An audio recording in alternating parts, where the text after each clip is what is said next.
Hi, Mami Jessa. Thank you sa pag-follow. Sagutin kita ha. If 4,500 ang hulog mi, same pa din ang makukuha. Sabi kasi sa branch ng SSS dito sa amin, 4-5 ko na lang daw yung hulog instead of 3K para mas malaki daw yung maternity benefit. So, by the way, Mami, I'm using SSS Maternity Benefits Calculator po ha. Dun sa mga gusto mag-self-compute, punta lang po kayo dito sa site and follow nyo lang yung mga steps po. Ang pinaka-maximum MSC na kinakount ni SSS Mami for MatBen or for SSS MatBen is 20,000.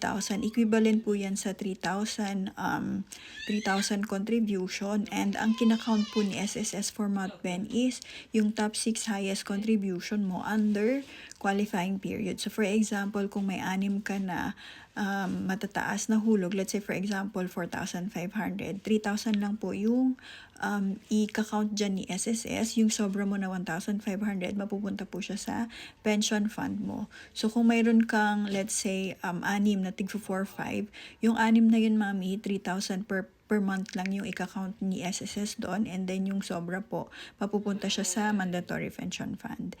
Ayan po. So, sa mga gusto magpa-compute, comment lang your EDD, your month contribution, your member type, and make sure na naka-follow din po kayo para makareply ako sa inyo ng video.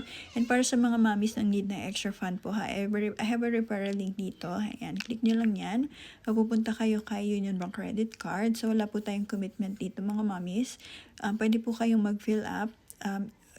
Depende po sa inyo kung gusto nyo mag-apply ng credit card.